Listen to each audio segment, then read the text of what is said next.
confess now, and maybe we'll go easy on you. That's what they said while circling my desk like vultures. But what they didn't know was, I wasn't prey, I was setting the trap. I counted the days, all 41 of them. And when the moment came, I turned their entire plan upside down. My name is Camille Dawson. I'm 30 years old and work as a procurement specialist at Arctronis Green Systems in Boulder, Colorado. I've always been the quiet one, the observer in the corner who notices things others miss. Some might call me a loner, but I prefer the term self-sufficient. That independence saved me when they tried to destroy me. It began on an ordinary Tuesday morning, the kind of crisp Colorado spring day that normally filled me with energy. My inbox pinged with a meeting request. Urgent. Your presence required. HR conference room, 9 a.m. No agenda. No explanation. Just a red exclamation mark of importance. When I walked into that conference room, 3 faces turned to me with expressions ranging from stern disappointment to barely concealed hostility. Reed Hallstrom, our barrel-chested head of human resources, stood at the head of the table. His salt and pepper beard didn't hide the tightness in his jaw. Beside him sat Melina Travers, our finance deputy, all sharp angles and sharper eyes behind designer glasses. And completing the ambush was Jules Connolly from Legal, a man whose slim build and mild manner belied a reputation for ruthlessness in negotiations. Please, sit down, Camille. Reed gestured to the lone chair facing the 3 of them. The room suddenly felt airless. Do you know why you're here? Melina asked, her voice clinical. I shook my head, still bewildered. No, the meeting invitation didn't specify. Reed placed a folder on the table between us. We've discovered some irregularities in the procurement system, specifically $22,000 that cannot be accounted for. The accusation landed like a physical blow. And you think I had something to do with that? My voice sounded distant to my own ears. The transactions were processed through your access credentials, Jules said softly, almost apologetically. The money was redirected through a series of vendor payments that don't correspond to any actual services rendered. That's impossible, I said, feeling heat rise to my face. I follow every protocol to the letter. We'd like to believe you, Reed said, not sounding like he believed me at all. But the evidence is compelling. We're launching a formal investigation. Until then, you'll maintain your regular duties, but under supervision. Confess now.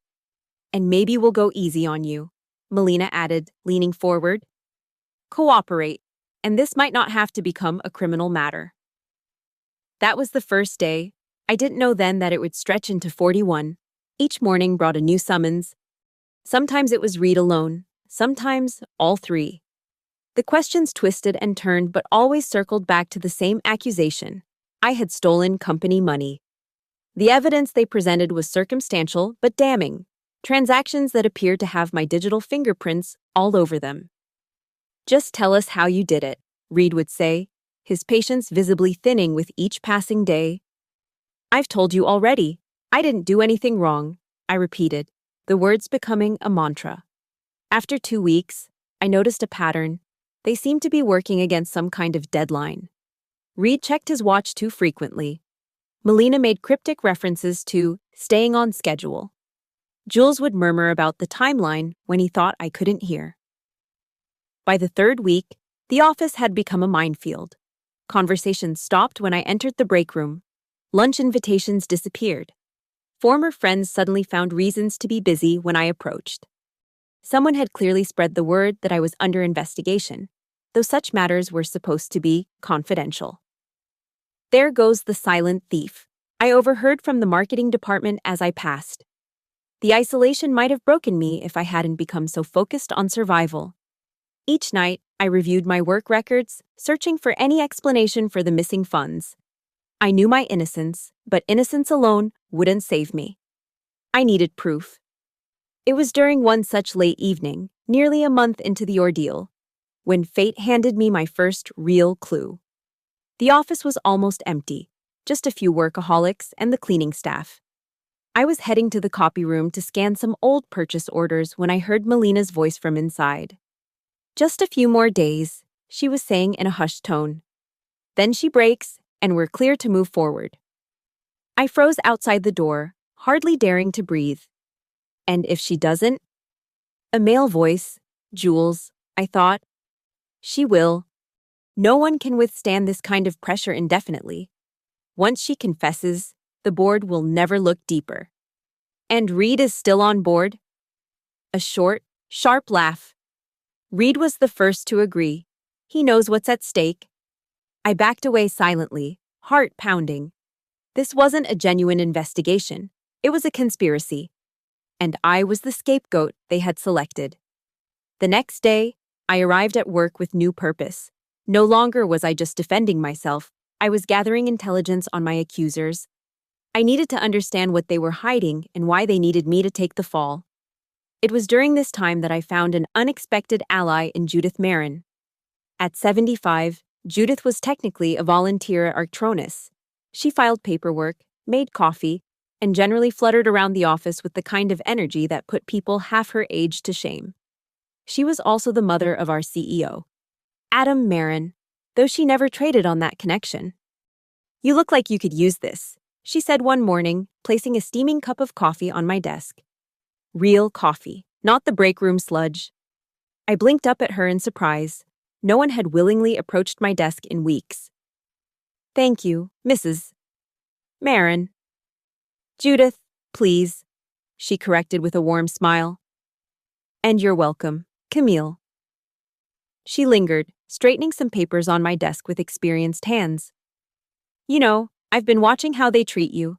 Not right, if you ask me." I glanced around, worried someone might overhear.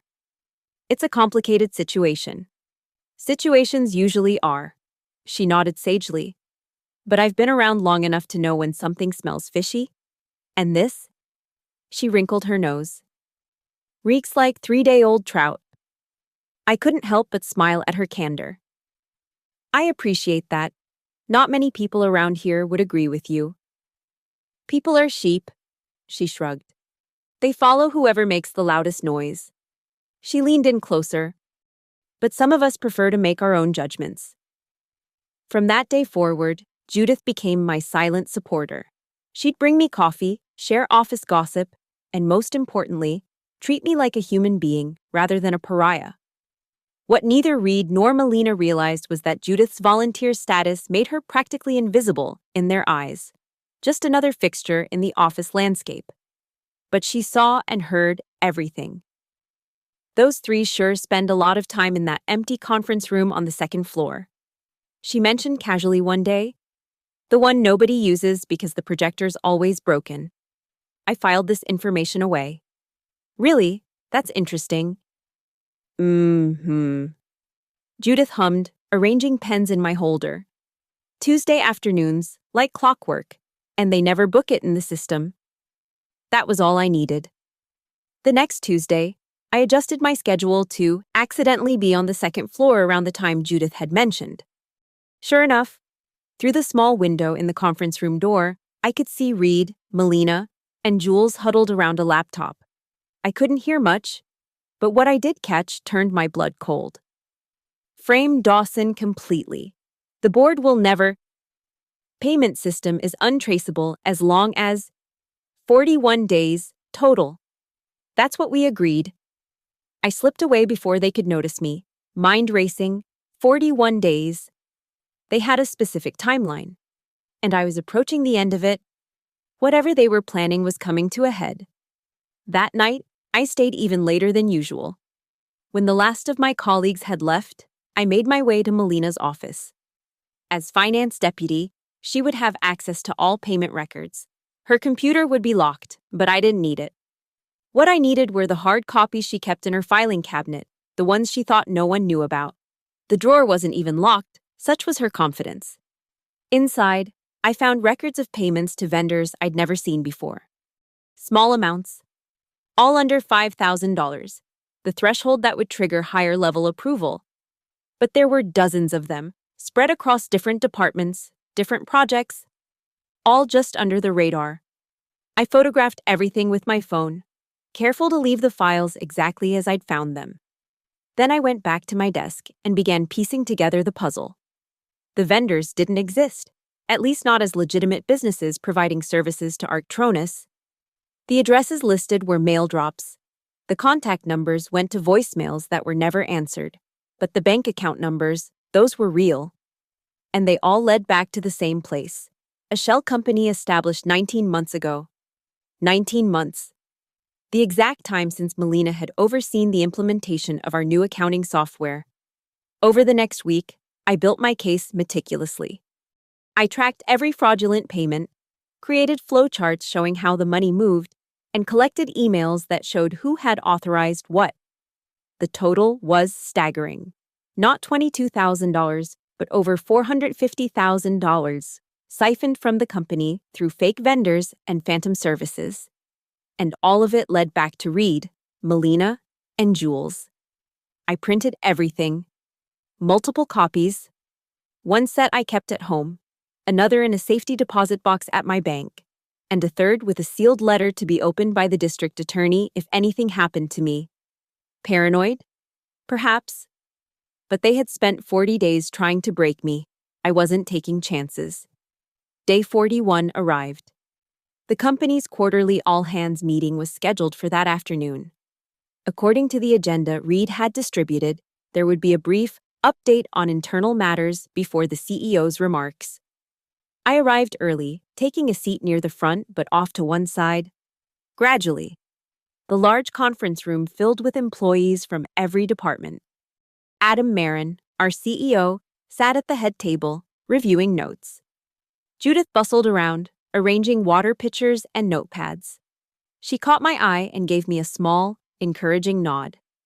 Reed stepped to the podium precisely at 2:15 p.m., adjusting his tie with a self-satisfied air.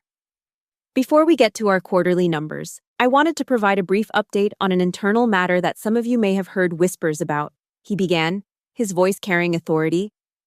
There was a financial irregularity that we've been investigating over the past several weeks. I'm pleased to report that the matter has been resolved internally. My heart pounded in my chest. This was it. They were going to announce my confession or termination. I stood up, my chair scraping loudly against the floor. Mr. Hallstrom, I called out, my voice stronger than I felt.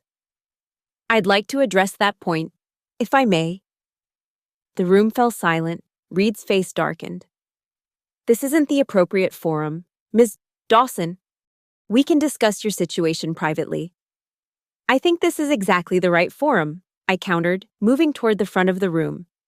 Especially since what you call a financial irregularity is actually a systematic embezzlement scheme totaling over $450,000, and I've been framed to take the fall for it. A collective gasp rippled through the audience.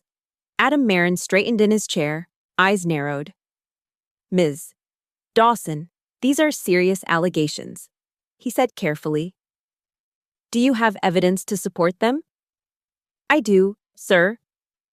I held up a USB drive. May I use the projector? Reed stepped forward. This is completely inappropriate. Let her speak. Adam interrupted, his tone brooking no argument. I want to hear this. I connected my drive to the laptop and began my presentation. Slide by slide, I laid out the fraudulent vendor scheme. I showed how the payments were kept just under approval thresholds. I traced the money through shell companies back to the ultimate destination. And I demonstrated how my own access credentials had been used without my knowledge to create a trail leading to me. For 41 days, I've been interrogated, isolated, and pressured to confess to a crime I didn't commit, I said, my voice steady despite the emotion churning inside me. But what Mr. Hallstrom, Ms. Travers, and Mr. Connolly didn't realize was that while they were investigating me, I was investigating them. I clicked to the final slide, emails between the three conspirators discussing their plan to frame me. They needed a scapegoat because the annual audit was approaching. They chose me because I worked alone, kept to myself, and had no powerful allies in the company. I paused, looking directly at each of my tormentors. Or so they thought. Reed's face had gone from red to ashen. Melina sat frozen, her perfectly manicured nails digging into her palms. Jules stared at the floor, unable to meet anyone's gaze. "There's one more thing," I added, turning to face Adam Marin. "They were quite confident in their plan because they believed you were, and I quote from Mr. Hallstrom's email, too focused on his environmental crusader image to notice the financial details. Ms. Travers referred to you as the trust fund kid playing business. And Mr. Connolly suggested that your mother's presence in the office was the old woman's way of spying for her incompetent son." Adam's expression hardened, but before he could respond, Judith rose from her seat at the side of the room. "I can confirm that," she said, her voice quavering slightly but determined. "I've heard similar comments when they didn't realize I was nearby. It seems they underestimated both my hearing and my intelligence." The room erupted in murmurs and whispers. Adam raised a hand for silence. "Ms. Dawson, I owe you an apology," he said, his voice controlled but tight with anger. "And my sincere thanks for bringing this to light." He turned to his assistant. "Call security to escort Mr. Hallstrom, Ms. Travers, and Mr. Connolly to the conference room. They are not to touch any computers or remove any materials. Then call the police." What happened next unfolded with surreal speed. Jules broke first, tears streaming down his face as he admitted everything. "She was the perfect patsy," he sobbed. "Quiet, no family connections to the company, competent but not ambitious enough to fight back effectively. We never thought she'd investigate us." Reed maintained his innocence right up until the police uncovered his history of financial improprieties at his previous employer. Information he'd carefully omitted from his resume and that our background check had somehow missed. Melina was perhaps the most surprising. She didn't cry or confess. She simply became a ghost in her own life, unreachable, unresponsive, as if she'd already mentally checked out of the consequences. I later heard that when former colleagues were contacted as references for new jobs, not a single one would vouch for her character. In the weeks that followed, Arctronus underwent a massive restructuring. New financial controls were implemented. The board commissioned an independent audit. Adam Marin became much more hands-on with the company's operations, sitting in on departmental meetings and reviewing reports personally rather than relying on summaries. And me? I was officially cleared of all suspicion and offered a promotion to head a new internal controls department. The company's way of saying, "We're sorry," without actually saying it. But the strangest aftermath involved Judith. She stopped coming to the office. When I called to check on her, her voice was subdued. "I just need some time, dear," she said. "Turns out I'm not such a good judge of character after all." I visited her at home the following Sunday, bringing a basket of muffins from the bakery she always mentioned loving. Her house was exactly as I'd imagined it, warm, filled with books and plants, pictures of her family everywhere, including many of Adam at various ages. "I used you," I admitted as we sat in her sunlit kitchen. "I knew they underestimated you, just like they underestimated me. I cultivated our friendship partly because I needed information."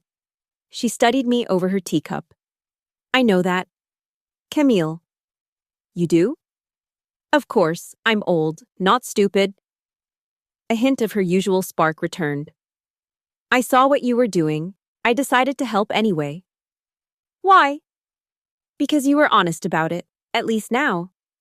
She patted my hand. "Besides, those three needed to be stopped. Adam trusts too easily. Gets that from his father." A week later, Judith returned to the office, bringing her homemade cookies and sharp observations. She and I maintained our coffee breaks, but with a new honesty between us. As for me, I changed in ways I'm still understanding. I'm more assertive now, more willing to speak up in meetings. I'm less trusting, more vigilant. I document everything and question inconsistencies immediately, rather than giving people the benefit of the doubt. Some might say that's sad, that they took away something essential from me, but I see it differently. I found a strength I didn't know I had. I learned that sometimes the most ethical thing you can do isn't to turn the other cheek or rise above it all. Sometimes, The most ethical thing you can do is refuse to be a victim. The day Reed, Melina, and Jules were formally charged. Adam called me into his office. You know, he said thoughtfully, most people would have broken under that kind of pressure. Confessed to something they didn't do just to make it stop. I thought about that for a moment. Most people haven't spent their lives being underestimated. He nodded slowly. Well, no one will make that mistake with you again. He was right. They hunted me for 41 days, thinking I was prey, but all they did was teach me how to become the hunter. And I'm still counting the days, but now it's on my terms. The morning began like any other. Early alarm, 2 cups of black coffee, quick shower, and the steady rhythm of my running shoes against the Boulder Creek Trail before the sun fully crested the Flatirons. My routine was sacred, a bulwark against chaos in a world that had recently shown me just how precarious stability could be. 6 months had passed since the confrontation that had exposed Reed, Melina, and Jules. 6 months of rebuilding trust, implementing new systems, and adjusting to my new role at Arctronus. The company had weathered the scandal remarkably well, partly due to Adam Marin's transparent handling of the aftermath and partly because the renewable energy sector was booming, giving investors plenty of reason to maintain their confidence. I checked my watch as I rounded the final bend toward home. 6:45 a.m., right on schedule. Just enough time to change and drive to the office for my 8 a.m. meeting with the new compliance team. My phone rang as I was fastening my seatbelt. Judith's name flashed on the screen. Good morning, I answered, putting the call on speaker as I pulled out of my driveway. Camille, dear. Judith's voice sounded strained. Are you on your way in? Just leaving now. Is everything okay? A pause. I think you should prepare yourself. There's been a development. What kind of development? I asked, immediately alert. Reed Hallstrom's attorney has filed a motion claiming that the evidence against him was obtained illegally. He's saying you broke into Melina's office to get those files. My hands tightened on the steering wheel. That's a desperate move. I documented everything properly. Maybe so, but it's creating quite a stir. Adam's been in meetings with the legal team since 7. I took a deep breath. Thanks for the heads up, Judith. I'll be there in 20 minutes. The Arctronus headquarters occupied a renovated industrial building on the east side of Boulder. The brick exterior had been maintained for historical value, but the interior was all sleek modernity. Open workspaces, glass-walled conference rooms, and energy-efficient everything. As I badged through security, I could feel eyes following me. The whispers had started again. I kept my chin up, my pace steady as I made my way to the executive floor. Adam's assistant gave me a sympathetic smile as I approached. He's expecting you, she said, gesturing to the door. They all are. Inside, Adam sat at the head of the conference table, flanked by our general counsel, Diane Woodward, and 2 attorneys I didn't recognize. Their expressions ranged from concerned to calculating. Camille. Adam stood to greet me. Thank you for coming in early. This is Matthew Parks and Eliza Chen from Hargrove and Associates. They're helping us address this new challenge. I shook hands with the lawyers, noting their firm handshakes and assessing gazes. These were people accustomed to measuring the strength and weaknesses of potential witnesses. Reed's attorney filed this motion yesterday afternoon, Diane said, sliding a document across the table. They're claiming that you obtained evidence through unauthorized access to Melina's office and computer systems. I skimmed the motion, my jaw tightening. This is fabricated. I never accessed her computer. The documents I used were in an unlocked filing cabinet in her office. Which you entered without permission. Matthew Parks pointed out, his tone neutral but his implication clear. After hours, yes. I acknowledged, but there was no forced entry, no breaking and entering. The office was unlocked, and I had legitimate reason to be in the building. The problem, Eliza Chen explained, is that Colorado law gets murky on this point. While employees have authorized access to work premises generally, that doesn't necessarily extend to entering a supervisor's private office after hours to search through files. Even if those files contained evidence of a crime? I asked. Even then, she nodded. There are proper channels for reporting suspected fraud. Channels that were controlled by the very people committing the fraud, I countered. Adam raised a hand. We're not questioning your actions, Camille. You did what you had to do in an impossible situation. But we need to prepare for the possibility that some of your evidence might be ruled inadmissible. The weight of what he was saying sank in. If that happens, they could walk. Not necessarily, Diane interjected. We have other evidence, the audit findings, Jules Connolly's confession, the shell company records. But yes, it would weaken our case. I leaned back in my chair, mind racing. So, what do you need from me? Full transparency, Matthew said. Every detail of how you gathered evidence, when, where, what you touched, who might have seen you. We need to know exactly what we're dealing with. For the next 2 hours, I walked them through every step of my investigation. From overhearing Melina's phone conversation to my final presentation at the all-hands meeting. I omitted nothing. Not even the copies I'd stored off-site or the letter to the district attorney.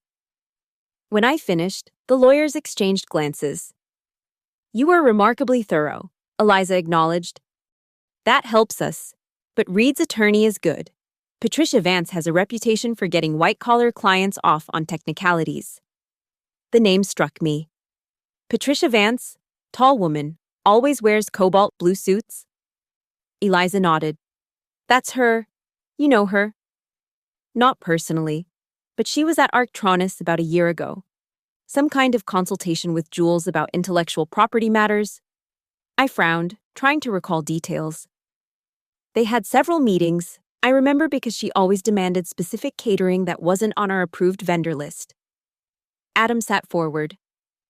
You're sure about this? Positive. I had to process the exception forms for accounting. The lawyers were suddenly very interested. Matthew was already typing on his laptop. If we can establish a prior relationship between Patricia Vance and Jules Connolly, that could be significant, especially if she had any knowledge of the embezzlement scheme. I doubt Jules would have told his lawyer about crimes he was actively committing. Diane pointed out. Maybe not explicitly, Eliza countered, but if she helped structure any of the shell companies or advised on the payment system. The energy in the room had shifted. My seemingly inconsequential observation had opened up a new avenue of investigation. I'll have my team look into all of Vance's interactions with Arctronus, Matthew said. Camille, would you be able to pull those exception forms you mentioned? I nodded. They should be in the procurement archive. I'll find them today. Good, Adam concluded. In the meantime, we proceed as planned. The preliminary hearing is set for next month. Camille, the legal team may need more of your time in the coming weeks. Whatever it takes, I assured him. As the meeting disbanded, I found myself walking alongside Eliza Chen. That was quick thinking in there, she commented. About Patricia Vance. I shrugged. I noticed details. It's both a blessing and a curse. In this case, definitely a blessing. She smiled. Would you have time for coffee later? I'd like to hear more about your interactions with Reed, Melina, and Jules, before everything came to a head. Sure, I agreed.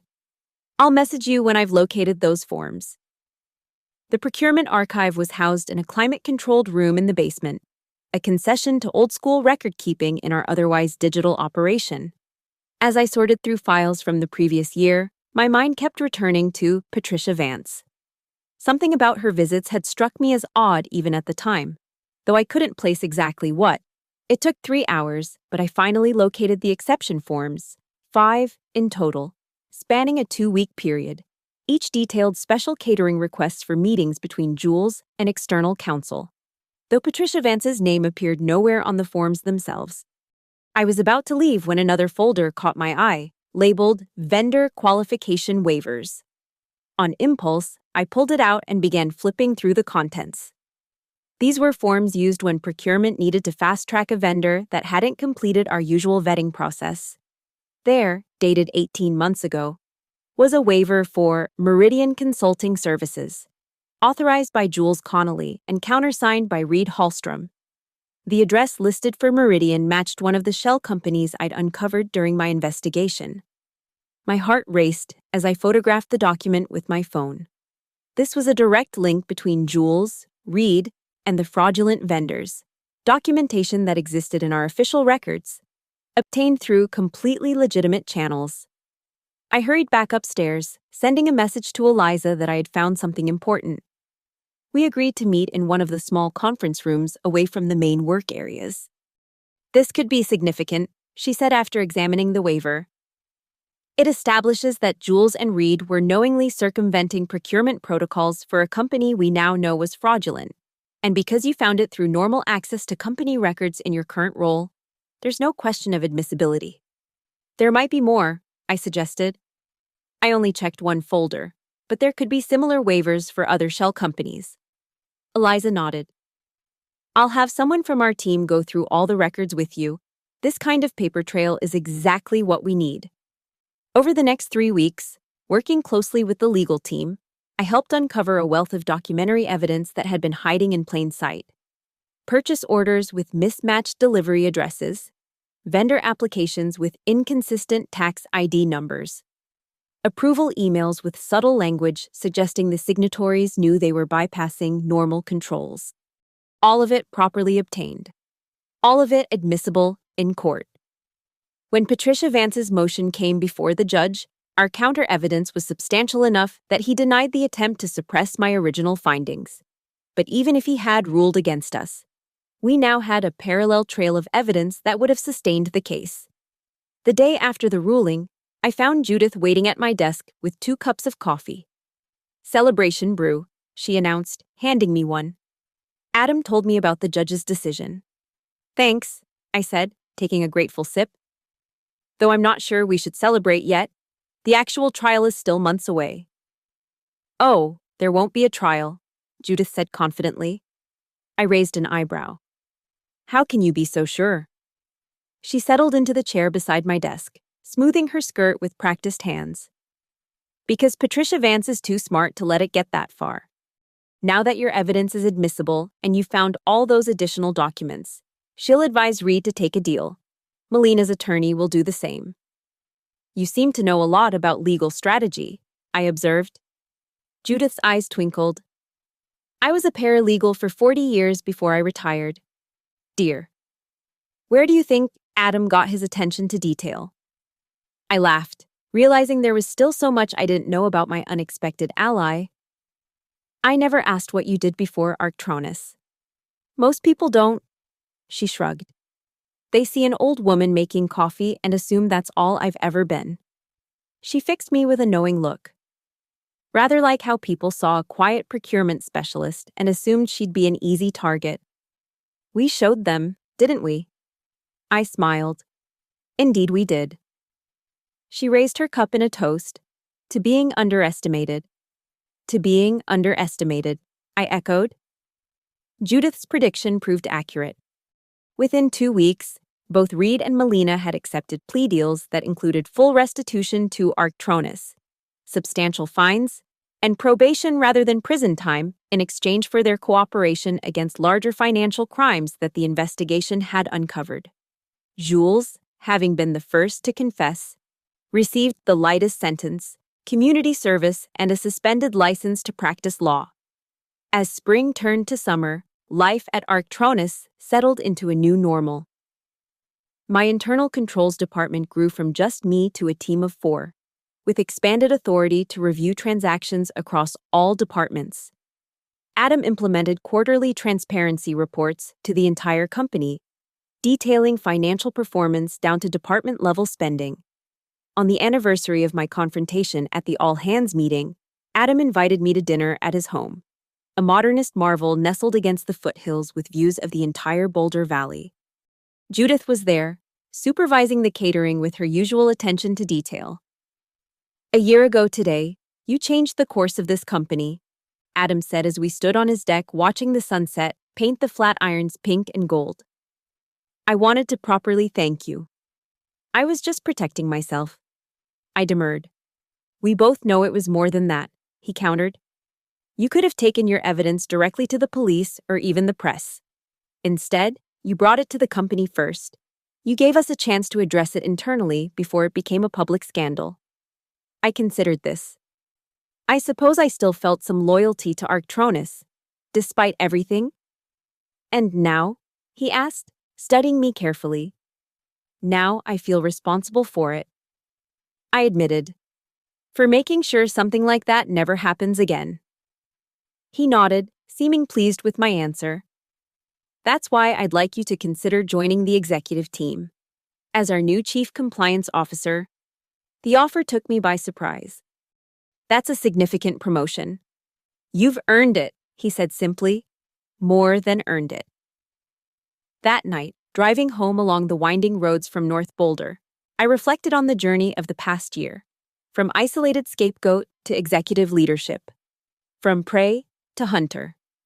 The 41 days of persecution had changed me, hardened me in some ways. I was more cautious now, less willing to take things at face value. But they had also revealed a strength I hadn't known I possessed. A tenacity and resourcefulness that had not only saved me, but had transformed the company itself. I still run the Boulder Creek Trail each morning, still maintain my carefully structured routine. But now I watch the other runners differently, noting who follows patterns and who varies their routes. I still observe my colleagues, tracking inconsistencies and connections, not from paranoia, but from a hard-won understanding that systems are only as honest as the people who operate them. Some nights, I dream about those 41 days, the isolation, the whispers, the growing certainty that I was being sacrificed for someone else's crimes. I wake with my heart pounding, sheets tangled around me. But then I remember how it ended, not with my defeat, but with my triumph. Not with my voice silenced, but with my truth revealed. They hunted me for 41 days, thinking I would break. Instead, I rebuilt myself, stronger than before. They thought I was alone. But I found allies in unexpected places. They believed I would accept victimhood. But I chose a different path. The most valuable lesson from those 41 days wasn't about financial controls or corporate politics. It was much simpler and far more profound. Sometimes, the most ethical thing you can do is refuse to be a victim. So I count my days differently now, not as a countdown to defeat, but as a tally of strength. Each morning, each challenge, each victory adding to the sum of who I've become. And if anyone ever again mistakes my quiet nature for weakness, they'll learn what Reed, Melina, and Jules discovered too late. I'm not prey, I'm the hunter. On a crisp autumn morning, exactly 15 months after the day Reed Hallstrom first called me into that conference room, I stood before the assembled employees of Arctronus Green Systems as the newest member of the executive team. The boardroom buzzed with anticipation. This quarterly meeting had been promoted as particularly significant, with rumors of expansion and new initiatives swirling throughout the company. Adam Marin opened the proceedings with his usual blend of enthusiasm and precision. Market projections, quarterly earnings, client acquisition rates, all delivered with practiced confidence. When he reached the end of his prepared remarks, he paused, scanning the room with a smile. And now, I'd like to introduce the newest addition to our leadership team. Many of you already know Camille Dawson from her work in procurement and, more recently, as head of our internal controls department. Today, she steps into the role of Chief Compliance Officer. Applause rippled through the room as I took my place at the podium. Faces turned toward me with expressions ranging from admiration to curiosity to lingering wariness. In the back corner, Judith gave me a subtle thumbs up. "Thank you," I began, my voice steady despite the flutter of nerves in my stomach. A year and a half ago, I stood in this room under very different circumstances. I was fighting to clear my name and expose a system that had been corrupted from within. I paused, noting how the room had gone completely silent. Today, I'm here to announce the implementation of the Arctronus Accountability Framework, a comprehensive system designed to ensure that what happened then can never happen again. For the next 15 minutes, I outlined the new framework: decentralized approval processes, random transaction audits, anonymous reporting channels, and mandatory rotation of key financial roles, measures that would have prevented Reed, Melina, and Jules from ever gaining the foothold they had exploited. This isn't just about preventing fraud, I concluded. It's about creating a culture where integrity isn't just expected, it's verified, where trust is built on systems rather than assumptions, where every employee knows that their work is valued and protected. As I returned to my seat, Adam leaned over. "Well done," he murmured. "You've come a long way from the quiet specialist I barely noticed in procurement meetings." His words, though meant as a compliment, struck an unexpected chord. Had I really been so invisible before, so easily overlooked that even the CEO barely registered my presence until I forced my way into his awareness? The question lingered as I drove home that evening. The promotion, the recognition, the respect, all were gratifying validations of my capabilities. But they had come at a price. The Camille who had entered that first interrogation was gone, replaced by someone harder, more vigilant, less willing to fade into the background. I pulled into my driveway just as the sun was setting behind the mountains, casting long shadows across my small but meticulously maintained yard. A movement near my front door caught my attention, a figure rising from the porch swing I rarely used. Jules Connolly. My body tensed, fight-or-flight instincts immediately engaged. I hadn't seen him since the day of his sentencing, when he'd looked at me with a mixture of resignation and resentment before being led away by his attorney. "What are you doing here?" I called, remaining by my car, keys clutched between my fingers, a makeshift weapon if needed. "Just talk," he said, his hands raised in a placating gesture. 5 minutes, please." He looked diminished somehow, thinner, grayer, the sharp edges of his former confidence worn away. His community service uniform, a bright yellow vest over casual clothes, made him seem even more reduced from the polished legal professional he had once been. Curiosity overcame caution. 5 minutes, I agreed, but gestured for him to remain on the porch while I stayed at the foot of the steps. Distance and elevation advantage, old habits from my 41 days of hypervigilance.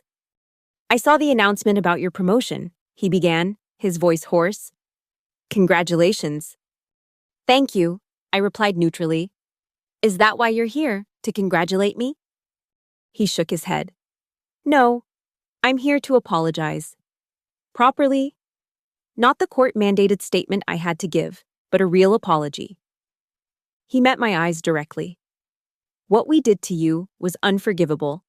I knew it was wrong from the beginning, but I convinced myself it was just business, a necessary sacrifice for the greater good of the company."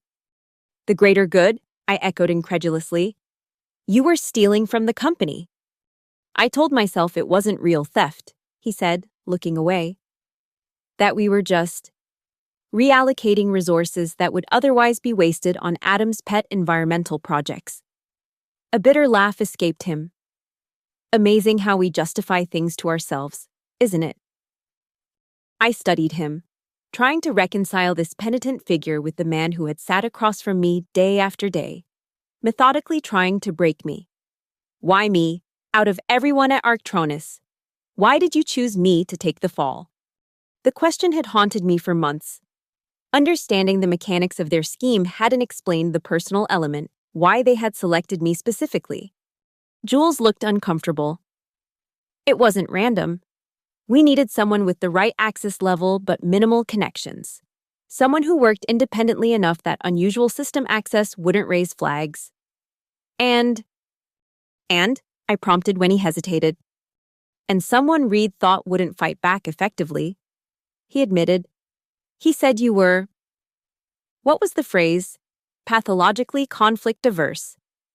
That you'd been passed over for promotion twice because you never advocated for yourself. That you'd rather resign than endure a prolonged investigation."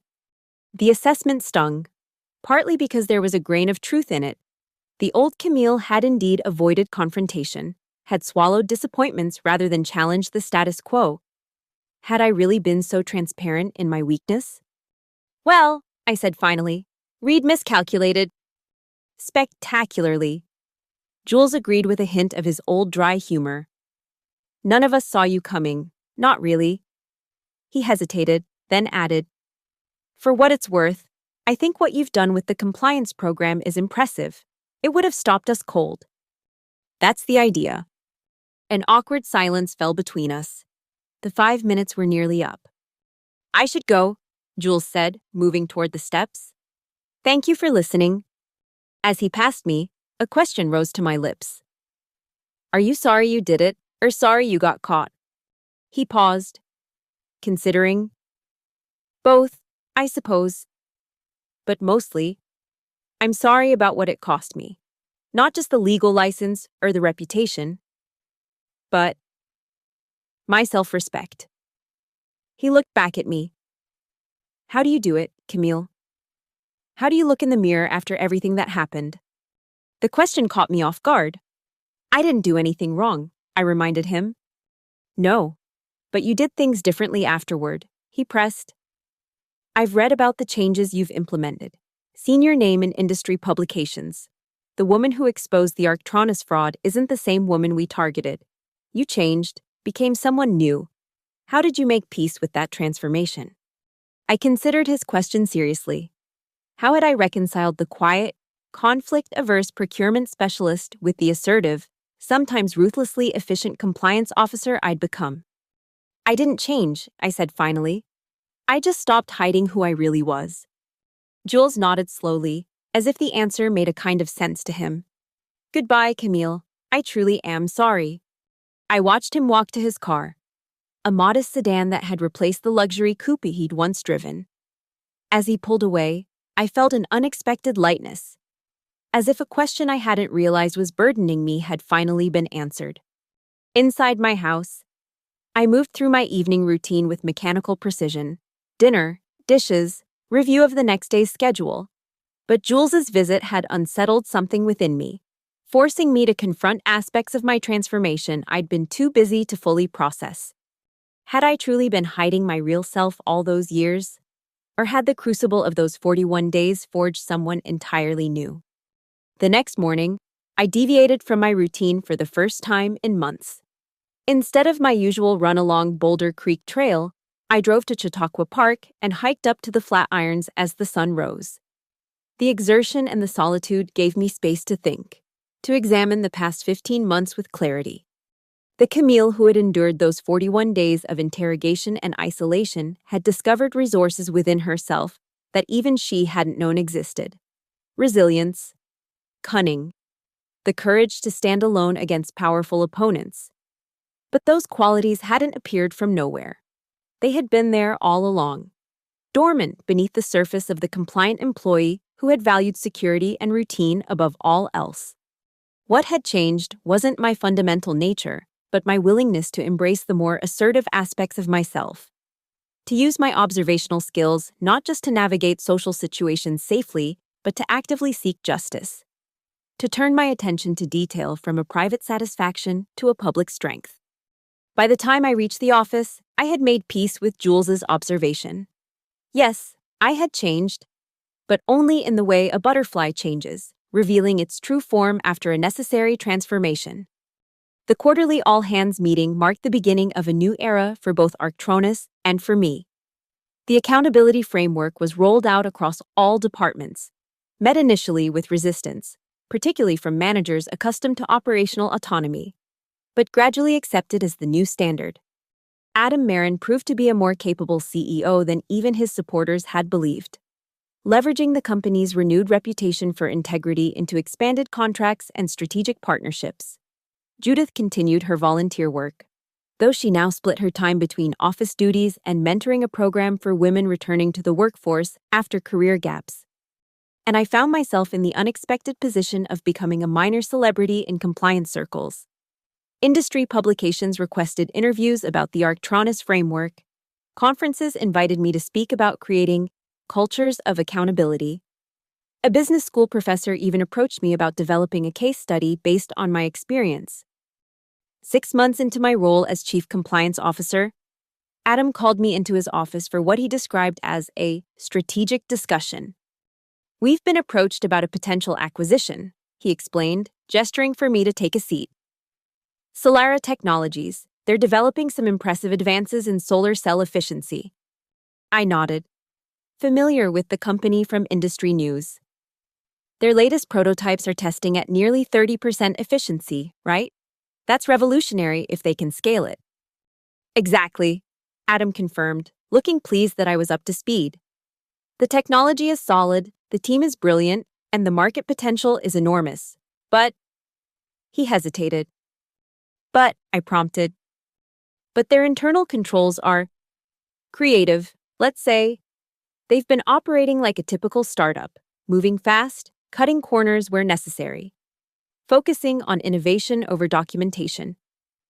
He leaned forward. I need someone to do a thorough compliance assessment before we move forward. Someone who can spot potential issues that might not show up in standard due diligence. I understood immediately why he had called me. You want me to look for another Reed Hallstrom situation? Precisely. He slid a folder across the desk. This is all preliminary. Of course, the official due diligence team won't be assembled for another few weeks, but I'd like your initial assessment before we commit resources to a full process. The assignment was a vote of confidence in my abilities, but also a test. Could I apply the lessons from my own experience to protect the company from similar threats, even when they came from outside? I spent the next 2 weeks immersed in Solera's available documentation, financial statements, organizational charts, press releases, patent filings. I conducted discrete background checks on their executive team and mapped their vendor relationships. I even visited their headquarters in Tucson, Arizona, under the guise of exploring potential partnership opportunities. What I found wasn't another embezzlement scheme, but something equally concerning. A pattern of regulatory shortcuts and environmental compliance issues carefully concealed beneath layers of corporate structuring. Their revolutionary solar cell technology relied on manufacturing processes that generated toxic byproducts, waste they were disposing of through a network of subcontractors with questionable environmental records. When I presented my findings to Adam, his expression grew increasingly grave. This could sink us, he said when I had finished. If we acquire them and these issues come to light, the reputational damage would be catastrophic. Our entire brand is built on environmental responsibility. The technology itself is sound, I pointed out, and revolutionary. The problems are in the manufacturing process, not the core innovation. He paced the length of his office, thinking, can it be fixed? Can we acquire them and implement proper environmental controls? I considered the question carefully. Yes, but it would add significantly to the cost and timeline. The current process would need to be completely redesigned, new equipment installed, new permits obtained, and there's the question of existing contamination at their facilities. Adam stopped pacing and turned to me. If you were in my position, what would you do? The question caught me off guard. I had expected to provide information, not make the decision. You're asking my recommendation on whether to proceed with the acquisition? I am. His gaze was steady. You've become my most trusted advisor on these matters, Camille. Your judgment has proven sound time and again. I took a moment to consider all angles, the technological benefits, the financial implications, the ethical considerations, the potential risks and rewards. Finally, I reached my conclusion. I would proceed conditionally. I said, make the environmental remediation and process redesign non-negotiable terms of the acquisition. Require full disclosure of all existing issues before closing. And establish a substantial escrow to cover any liabilities that might emerge afterward. Adam nodded slowly. A balanced approach, not walking away from a valuable opportunity, but not ignoring the risks either. Exactly. The technology is too valuable to abandon, but the issues are too serious to overlook. He smiled. This is why I wanted your assessment first. The financial team would have focused solely on the numbers. The technical team would have been dazzled by the innovation. You saw the whole picture. His praise was gratifying, but as I left his office, I found myself reflecting on how much had changed. 18 months ago, I had been fighting for my professional survival, isolated and under suspicion. Now I was helping to shape the future of the entire company, my judgment valued at the highest levels. The 41 days of persecution had been a crucible, but what had emerged from that trial by fire was not a victim, but a leader. Not someone broken by adversity, but someone forged by it into something stronger. That evening, I received a text from Judith. "Dinner at my place tonight. I made lasagna." I smiled at the invitation. Our friendship had evolved beyond its strategic beginnings into something genuine and valued by us both. "On my way," I replied. Judith's lasagna was legendary among Arctrona's staff, a closely guarded family recipe that she prepared only for special occasions.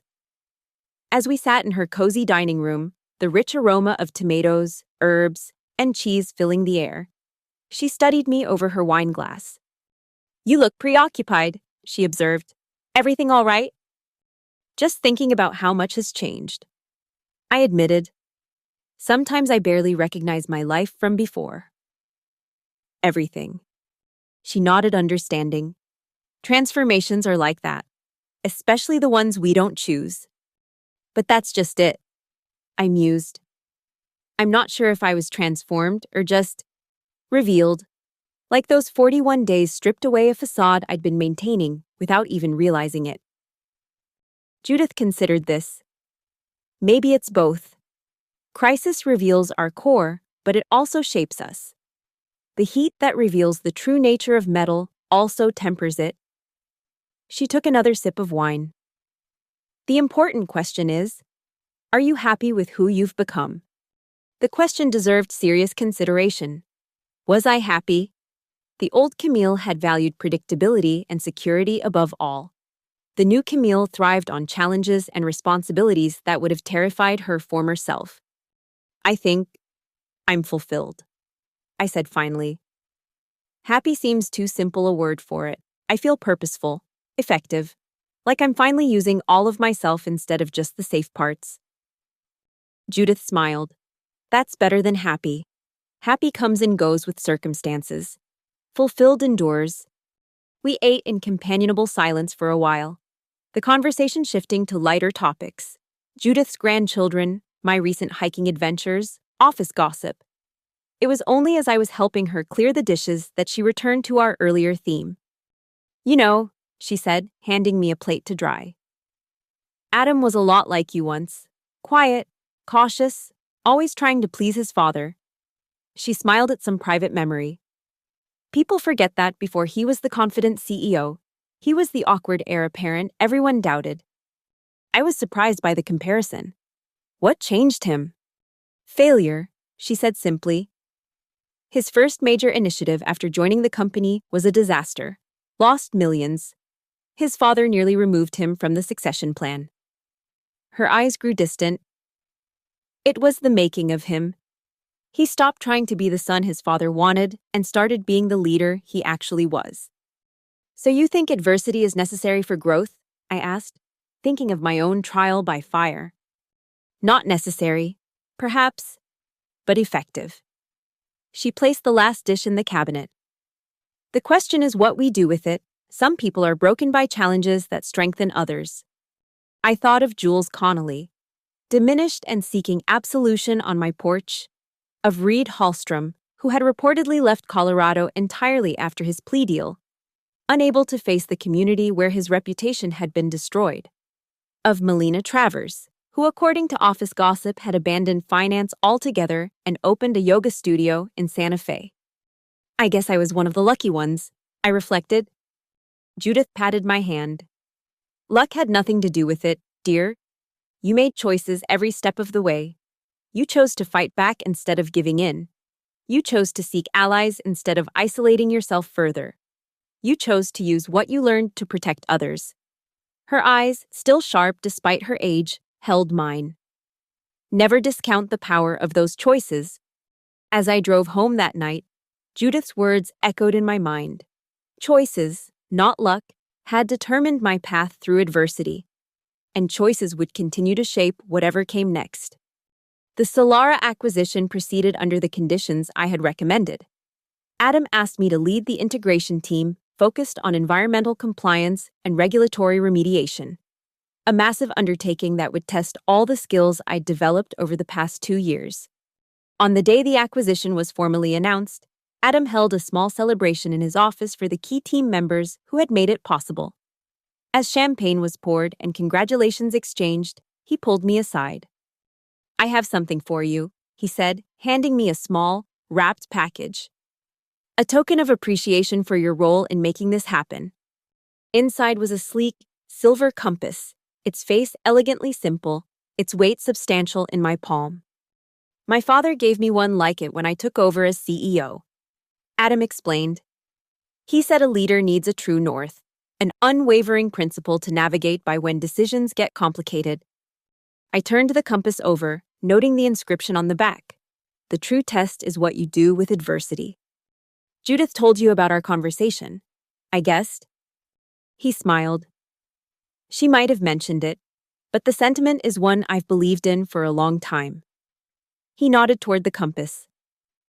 "Your true north guided you through those 41 days, Camille, and it's guided the company since. I wanted you to have a reminder of that." The gesture touched me more deeply than I expected, not just for the recognition it represented, but for what it acknowledged about my journey, that what I had endured had meaning beyond mere survival. As the Solara integration progressed, I found myself drawing on every lesson from my 41 days of persecution. The patience I had developed during repetitive interrogations served me well in contentious negotiations. The attention to detail that had allowed me to uncover the embezzlement scheme helped me spot environmental compliance issues others missed. The resilience I had built against isolation and suspicion enabled me to stand firm when challenged by Solara executives resistant to change. 6 months into the integration, with the remediation plan ahead of schedule and under budget, I received an unexpected email from Jules Connolly. The subject line was simple: "Thought you should see this." The message contained a link to a news article about Reed Hallstrom. He had been arrested in Arizona for a similar embezzlement scheme at his new employer, a solar installation company not unlike Arctronus. According to the article, the scheme had been uncovered by an anonymous whistleblower within the company. I forwarded the article to Adam with a brief note: "Some people never learn their lesson." His reply came within minutes: "But we did. Thanks to you." That evening, as I stood on my back deck watching the sunset paint the mountains in shades of gold and purple, I reflected on the strange journey that had brought me to this moment. The 41 days that had nearly broken me had instead become the foundation for everything that followed: my promotion, my purpose, my power to create positive change. I thought of the frightened, isolated woman who had sat across from Reed, Melina, and Jules day after day, fighting to maintain her composure while they circled like vultures. How startled she would be to see herself now, confident, respected, essential to the company's future. The compass Adam had given me sat on the deck railing, catching the last rays of sunlight. I picked it up, feeling its weight in my palm, watching the needle settle unerringly toward north. In the end, that was what the 41 days had given me: not just survival, but direction. A true north to navigate by. Forged in adversity but pointing toward possibility. The understanding that sometimes the most ethical thing you can do isn't to accept the role others assign you or to play by rules designed to ensure your failure. Sometimes the most ethical thing you can do is to refuse to be a victim, to instead become the author of your own story, the architect of your own redemption. They had hunted me for 41 days, thinking I would break. Instead, I had emerged stronger, wiser, more determined. They had tried to make me a scapegoat. I had become a leader. And in the soft light of sunset, watching the compass needle hold steady in my hand, I made a silent promise to the woman I had been and the woman I had become. Whatever challenges lay ahead, I would face them with the same courage, the same clarity, the same unwavering conviction that had carried me through those 41 days. Not as prey, but as hunter. Not as victim, but as victor. One day at a time. One choice at a time. True north,